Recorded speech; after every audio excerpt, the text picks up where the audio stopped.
Magandang araw mga kaibigan. Nako mga kaibigan, mainit itong pag-uusapan natin. Sa wakas, President Marcos sumugod na. Tinuldo ka ng mga patutsada ng mga Duterte. Marcoleta mukhang iiyak matapos sabihin ng Pangulo dapat ibalik ang pera na ninakaw ng mga Diskaya at dating kaalyado, kaibigan ng mga Duterte. May matinding pasabog. Nako mga kaibigan, abangan nyo yan. Yan ang pag-uusapan natin. Pero bagong lahat, pakilike muna ating video, pakishare na din po at subscribe na po kayo sa ating channel. Alam nyo mga kaibigan, matapos sabihin ni Ombudsman Remulla at ni Secretary Vince Dizon na talagang may mga makukulong at magpapasko sa kulungan dahil nga dito sa malawakang korupsyon. At yung iba dito, kaalyado po ni Sara Duterte. Kaya naman, syempre, to the rescue. At puro patutsada itong vice presidente natin. Ang sabi niya, alam na natin kung sino ang korap, pero wala pa din daw nakukulong at napapanagot.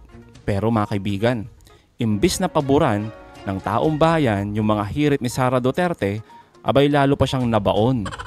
Opo, matapos siyang tanungin ng taong bayan din, asan yung confidential funds mo? Naghahanap ka ng accountability pero takot kang harapin, sagutin yung tanong ng taong bayan. Kaya naman mga kaibigan, tinuldukan na ni President Marcos itong patutsada ng mga makadilis sa pangunguna ni Sara Duterte. At abangan nyo mga kaibigan, mamaya yung dating kaibigan ng mga Duterte may matinding pasabog at buwelta sa mag-amang Duterte.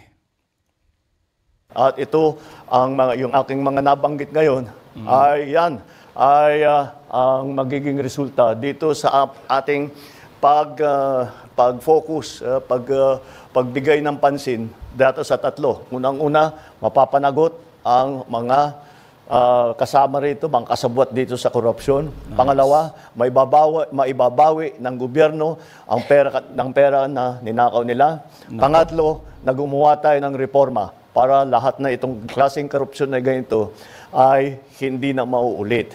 Kaya't yung mga taong yan na kasabwat dyan, ito, mga walang hiyang ito, na nagnanakaw ng pera ng bayan, tapos na ang maliligaya ninyong araw. Abulin na namin kayo.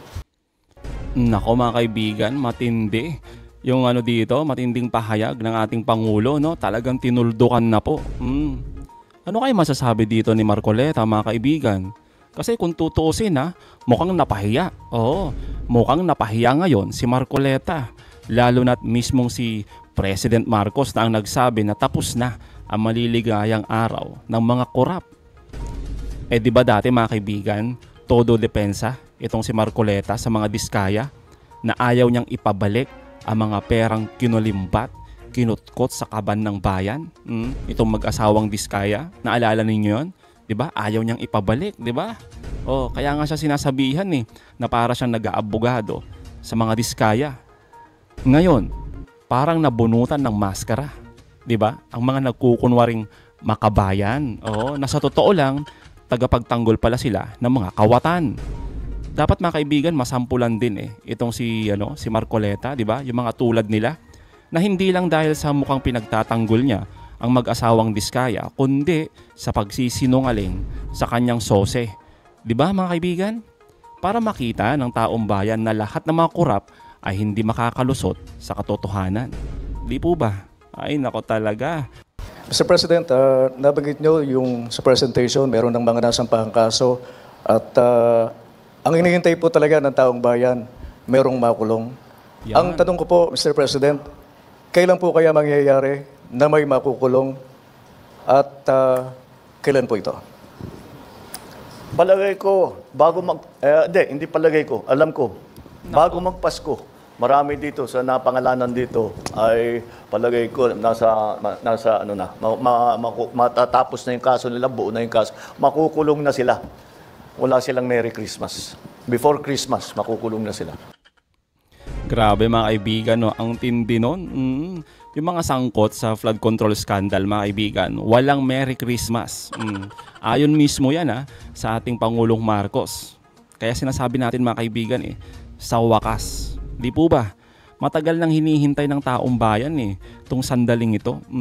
Mismong si Pangulong Marcos na nagsabi May mga korap na opisyal, politiko, senador, congressman na magpapasko sa kulungan.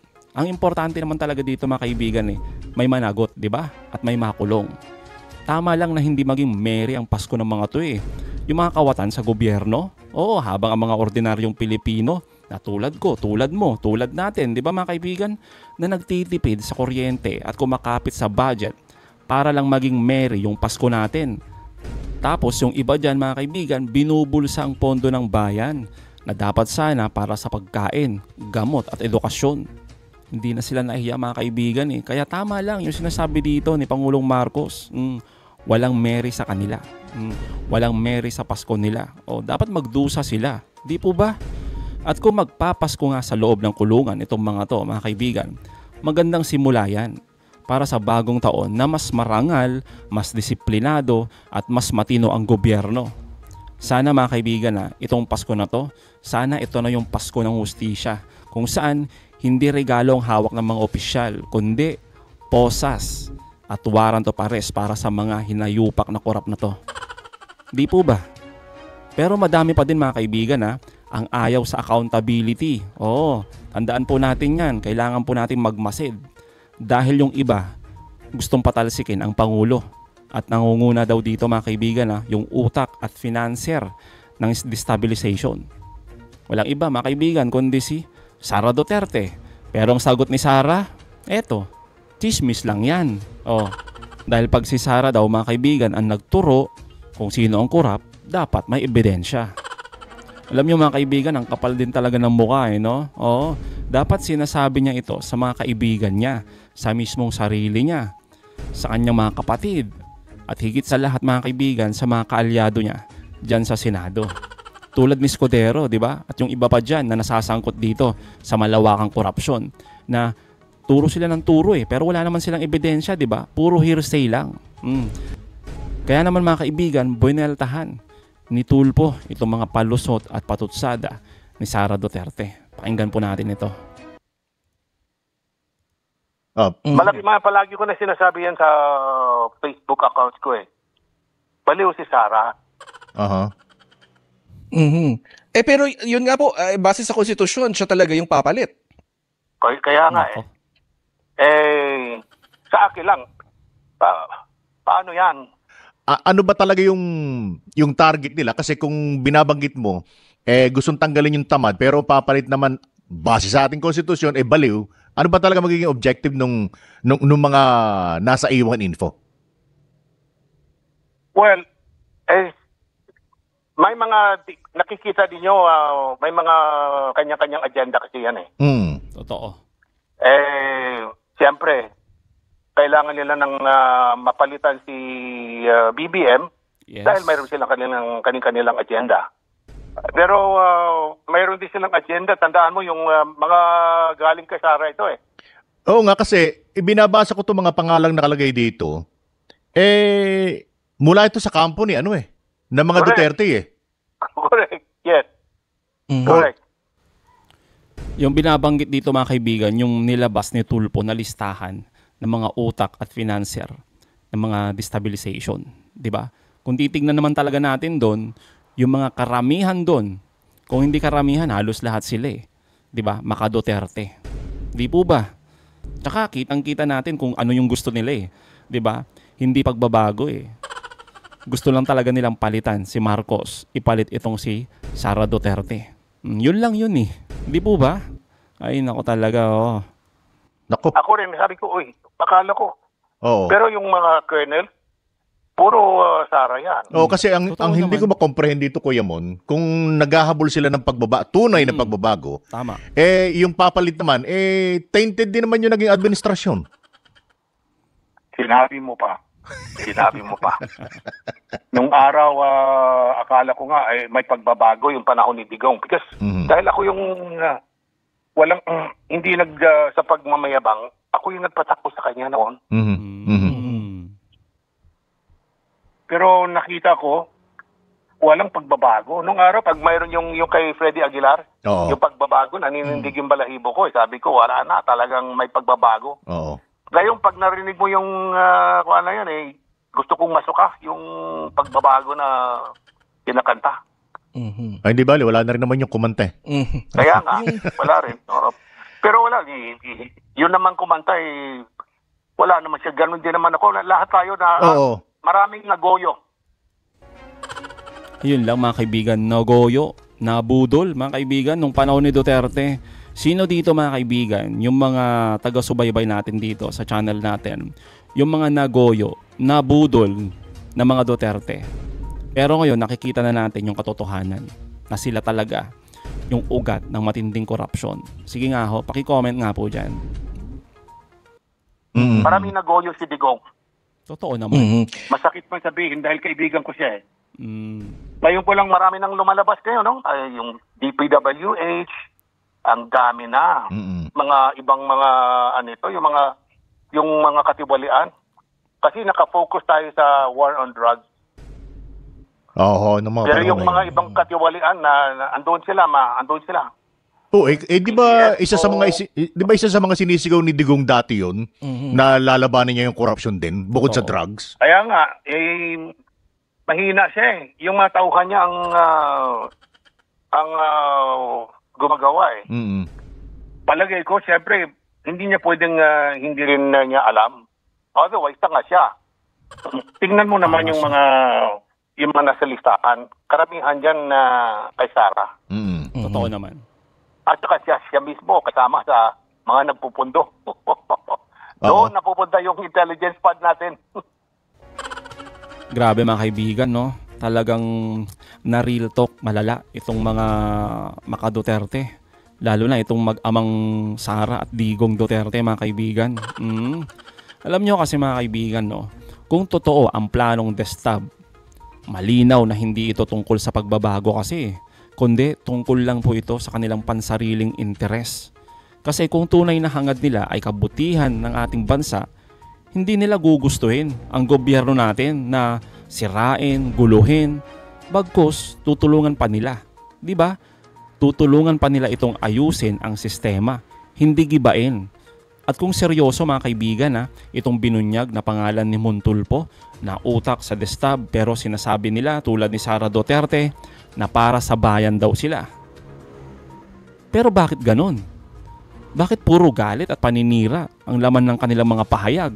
Kaya malinaw, ang destab ay hindi laban para sa bayan, kundi laban lang ito para sa pansariling interes nila. At syempre, para na rin sa kanilang kaligtasan, pagtakpan yung mga kabalbalan po nila. At kung ito ang paraan nila mga kaibigan, para takasan ang pananagutan, abay nagkakamali po sila. Nagkakamali po sila. Dahil hindi ganon kadaling linlangin ang taong bayan. Ngayon pa, ang gusto ng taong bayan ay katotohanan. Yan po yung totoo dyan. Hustisya at pagbabago. Hindi drama, hindi gulo, at lalong hindi pagtatakip sa kasalanan. Di po ba? Hindi katulad ng mga to, magaling magdrama yung amo nila. Ay, nako talaga. Kasi ang tawag nga niya doon ay chismis daw. Chismis daw ang tawag dyan. Well, may, di ba, nag-uumpisa ko minsan niya sa chismis, yung mga balita. Pwede. Tapos nagiging totoo. Pero napapag-usapan din po ba doon sa Intel report kung paano ito mapipigilan? Ang sa akin, kanina nag-isip-isip ako baka nabulabog sila. At Okay. hindi Sira yan ang yung plano. pakay ko mabulabog sila. Ang akin lang, objective yung report ko. Pero sa tingin ko kanina, baka nabulabog sila Yung report ko, parang nabuwag o kaya nabulabog sila. Hindi na lang alam ngayon ang gagawin nila. Kasi na-expose na sila Totoo naman. Alam mo bakit? Oo. Yung ang mga tao kasi galit na Oo. Yes, totoo Galit na naman. galit na yung mga tao. Pero saan nag-umpisa ito? Nag-umpisa kay Digong. Parang si BBM last touch lang. Kung basta basketball, last touch. Oo. Oo. Kung Pero karamihan dyan, di ba, yung the height of thievery took place during Digong's time. At hindi natin alam dahil nakatutok tayo doon sa war on drugs niya. Well, totoo naman mga kaibigan, yung sinasabi dito ni Montulpo. Hindi natin maikakailayan mga kaibigan na sa panahon ni Duterte, nagsimula ang pinakamatinding anyo ng korupsyon. At sinasabi nga mga kaibigan na itong korupsyon na ito ang pinakamatindi sa kasaysayan sa ating bansa. Noon kasi ang mga tiwali mga kaibigan ay ginagawang bayani. Oo, at ang pagsuway sa batas ay parang badge of loyalty. Noong panahon ni Duterte doon nasanay ang mga kaalyado sa impunity. Oo, yung pakiramdam ba na kahit anong gawin nila, 'di ba? Hindi sila mapaparusahan. Basta kaalyado, kakampi, di umano ng mga Duterte. Ngayon mga kaibigan, itong si President Marcos ang nagmana sa isang gobyerno na wasak ang tiwala ng taong bayan. Puno ng mga butas, 'di ba? At tad-tad ng mga opisyal na sanay sa kultura ng walang accountability. Oh, takot sila diyan mga kaibigan. Pag usapang accountability, ang sinasabi nila lagi, pinopolitika kami. O, ganyan sila magpalusot, di ba? Ganyan na ganyan, gasgas na gasgas yan mga kaibigan, na rason nila. Kaya tama lang, di ba mga kaibigan, na unti-unting binubuwag ni Pangulong Marcos yung mga sistemang iniwan ng nakaraang administrasyon, administrasyon ni Duterte. Kahit pa ang mga tinatamaan ngayon ay dati niyang kaalyado, mga dating makapangyarihan, basta may kabalbalan, kasabwat sa mga matinding korupsyon, dapat parusahan, dapat ikulong. Hindi madali mga kaibigan Hindi madaling ayusin ang bulok na sistema, lalo na kung malalim na ang ugat ng katiwalian at korupsyon. Pero kung totoo ang ginagawa ngayon ng ating Pangulo, ang pagsingil sa mga kawatan, paghabol sa mga nakinabang at pagbabalik ng respeto sa batas, yan ang tunay na reforma. Di po ba? Hindi puro salita. Hindi puro propaganda, hindi puro kung ano-ano lang, 'di ba? Napatutsada, kundi nakikita sa gawa. Para yung susunod na pangulo mga kaibigan maginhawa, 'di ba? At ipagpapatuloy yung magandang programa ng Pangulong Marcos, lalo na sa usapin ng reforma. Pero kung yung amo naman nila, yung next president, panigurado. Kawawa lang po tayong lahat. Panigurado 'yan. Kaya kung gusto ni President Marcos ang tunay na pagbabago, dapat lang po ituloy niyang laban. Kahit kanino pa humantong ito, di po ba? Kahit sino pang madamay. Dahil sa huli mga kaibigan hindi loyalty ang magliligtas sa bansa, kundi katotohanan at hustisya. Di po ba? Para sa taong bayan. Kaya mga kaibigan, anong masasabi niyo patungkol dito? Comment down below. Again mga kaibigan huwag niyong kalimutan, i-like at i-share yung mga videos. Hanggang sa muli, kita-kita ulit tayo mga kaibigan.